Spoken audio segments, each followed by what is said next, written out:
It's May the 4th, 2018 version, and so I wanted to go ahead and celebrate the new unquote holiday, talking a little bit about Star Wars before we get to our main feature for this episode of Unsealed. I am sporting my Star Wars the arcade game t-shirt. This is really my first experience with a Star Wars video game. Going to the arcades and playing Star Wars was a really special experience, especially as a young kid. Being able to hear computerized versions of Luke Skywalker and Darth Vader taking on TIE fighters outside the Death Star before roaming across the surface and inevitably into the trench to fire those torpedoes and to blow up the Death Star was just mind-blowing for someone who was 10 years old or so. I liked The Empire Strikes Back from Atari even more. It was really a retrofit for the Star Wars arcade game, adding new levels. You still had to face off against TIE fighters, but you get to pick off probots, you got to deal with walkers, you had to fly through an asteroid field, and you had to get rid of TIE fighters, of course. That was my favorite game for a long time, and it's still one of my favorite games. I just don't see it in arcades very often. Thankfully, when Rebel Strike came out for the GameCube, both Star Wars, the arcade game, and The Empire Strikes Back, also The Return of the Jedi, but that sucks, were available as bonuses. And I still play those from time to time to this very day. Moving on from the arcades, playing the Super Star Wars series for the Super Nintendo, Super Star Wars, Super The Empire Strikes Back, Super Return of the Jedi. Each of those really strong representations of the movies that were in theaters at one time. Those are a lot of fun to play. In fact, before shooting this episode, I went and I streamed a little bit of Super Star Wars on the PS4, and I didn't get very far, but it was fun to reminisce about it. Another video game that I really enjoyed during the 1990s for my Sega CD was a game called Star Wars Rebel Assault. Rebel Assault began as a computer game or a PC game before moving over to the Sega CD, and it's very full motion video influenced. It feels kind of like playing a Star Wars movie, if you will. There's some battles with TIE fighters. You get to fly some Y-Wings, or I think you get to fly X-Wings, Y-Wings, I think A-Wings too, if I remember right. It's been a while since I played the original.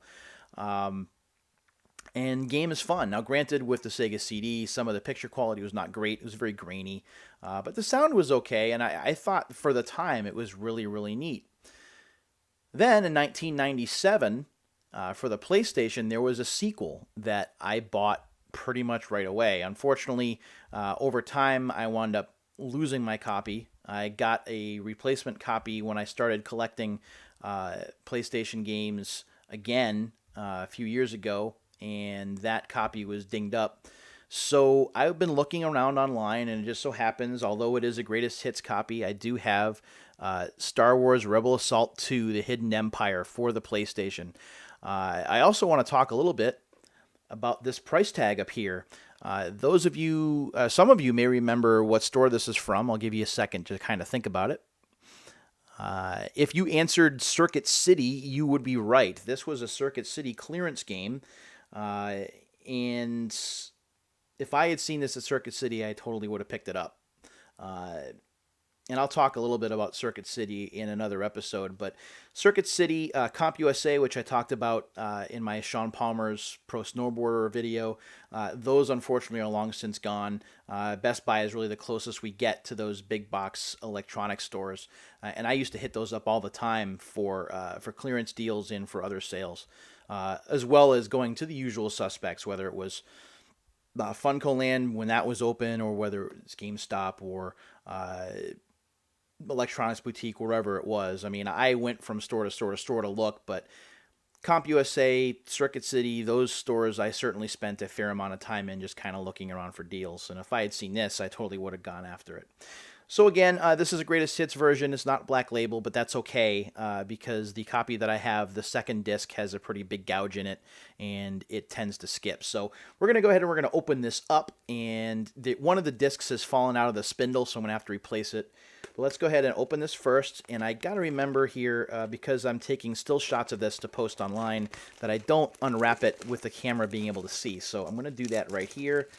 We've taken the wrapping off. It does, by the way, have the Rebel Assault 2 or Rebel 2 Greatest Hits logo at the top. This is one of those double disc, kind of bulky CD cases, which is a pain in the rear end to replace if it gets cracked or scratched. So that's kind of unfortunate. You also need to take the seal off in order to get the case open. So we're going to go ahead and open it up. Unfortunately, the original box art, or the original artwork is very reminiscent of the box art. Here, because it's greatest hits, it's just very plain black and white. We'll get to the instruction manual in a second. I do want to rescue this other disc. There it is. And I'll turn it around so you can see it. There we go. So that is disc 2. There is an instruction manual in here, as you probably would guess, as most PlayStation games did have back then. We'll take a look at the manual, and we'll see what we've got here. Again, because this is greatest hits, if the original was in color, which I don't think it was anyway, this would be black and white for sure. It's not very big. The manual is only about 13 pages deep. You do get a picture of the controller, because they always do that. Also talking about the different game sequences. There's both ship shooting, and there's like this third person or ground combat sequence that you can play as well. There is a warranty or registration card in here, and I'll show it to you here first. There it is. We'll run through it as we usually do. Who's the primary user? Talking about your name, address, so on and so forth. How many other video games do you purchase in a typical month? So they want to know how many you buy from month to month. 1, 2, 3, 4, more than 4, or less than 1. I don't know how you buy less than 1. I guess that's 0. I don't know why they didn't write that. Which LucasArts games have you purchased? This is an interesting one. Dark Forces for the PlayStation. One I think I need to get, actually. The Phantom Menace for the PlayStation. No. Jedi Power Battles, I've heard is really good. I don't own it. I've been looking for a good copy of it. Maybe I'll try and find a sealed one for this show. Star Wars Starfighter for the PlayStation 2. That's a pretty good game.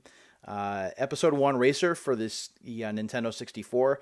Talked about this on Twitter a little bit earlier yesterday, and I don't like the N64 one as much as I do Sega's Coin Op, which I thought was really cool, especially with the two Pod Racer throttles. I thought that was really neat. Rogue Leader for the GameCube, thumbs up. One of my favorite Star Wars games ever. Rogue Squadron for the 64. Battle for Naboo for the 64, which is Rogue Squadron 2. Star Wars Demolition for the PlayStation, which is basically Twisted Metal or Vigilante 8. Obi-Wan for Xbox. I have not played that. I should probably look that up on YouTube. Any LucasArts PC game, so they're kind of bundling them all together there, or none of the above. What other game systems do you currently use? Again, this is 1997, so we're going to, actually, because this is a greatest hits version, we're getting the newer systems listed. The GameCube, PC, Game Boy, Xbox, Macintosh, Game Boy Advanced. I don't know, I'm probably not going to be able to put that up far enough, but you can probably see it. And let me move it more into the line of sight here, but Game Boy Advanced. PlayStation 2, or none of the above. Which of the following are the important factors in your purchase of this title? A style of game, interesting story, look of graphics, game design team. By the way, the game design team in this game, Factor 5. Characters, Star Wars, and price, or also game publisher. Did you try out the game somewhere before purchasing it? A demo kiosk in store, borrowed from friend, rented game from store, trial demo CD. First heard of this game from magazine ad, in-store display, friend, package in store, LucasArts website. Magazines I read frequently. I was talking about this on a message board yesterday about how I missed the magazine era. Magazines they mentioned here, 6 issues a year, 6 issues or more per year, by the way. So EGM, Next Generation, official PlayStation magazine, OPM rocks. Game Fan, I totally miss Game Fan. Tips and Tricks, which is all about like codes and strategies. Star Wars Insider, GamePro, PSM, PSE2, which is PS Extreme 2, Game Now, Expert Gamer, none of the above. There's an interesting question. How would you describe the audio setup for your console gaming system? Built-in TV speakers, that's what I use. Desktop surround system, desktop stereo speakers, or a home theater surround system. And finally, which formats of surround sound is your system capable of? Dolby Pro Logic or Dolby Surround, 5-channel, Dolby Pro Logic 2, Dolby Digital, DTS, or none of the above. So that's pretty fascinating. talking about the game itself, if you've not played this, this is all original. Doesn't use really any of the main characters from the Star Wars movies. These are all created characters. You do get to fly X-Wings and even TIE fighters at one point. It's definitely more even between the ground combat and the ship-to-ship combat. The ship-to-ship combat is a little more prevalent here, which I prefer. I actually like playing those stages quite a bit. All of the music is John Williams licensed music that you're going to recognize from the films, which is great. Because you're playing on the PlayStation, the video quality is a heck of a lot better than it was on the Sega CD. It's not the deepest game, and it's not the hardest game, but to me it is fun to play, and because I like watching the full motion video sequences, it's fun to play through again and again.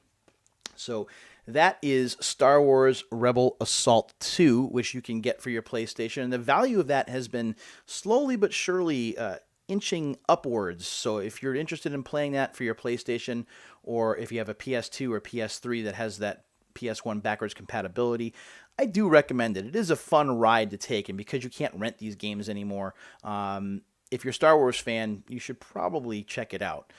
It's not the deepest game, like I said before, but it's a fun one to just go back to when you have an afternoon and you feel like nerding out with some Star Wars. It's a lot of fun to play. So that has been the May the 4th episode of Unsealed. I've run a little bit long. I apologize for that. Thanks very much for checking this video out. Be sure to come back to check out more Unsealed videos in the future. I do have a bunch of them in my Unsealed playlist as well, so if you've missed any, you can go there and you can check out all the ones I've done to this point. Thanks again for watching, everybody, and until the next time, see ya.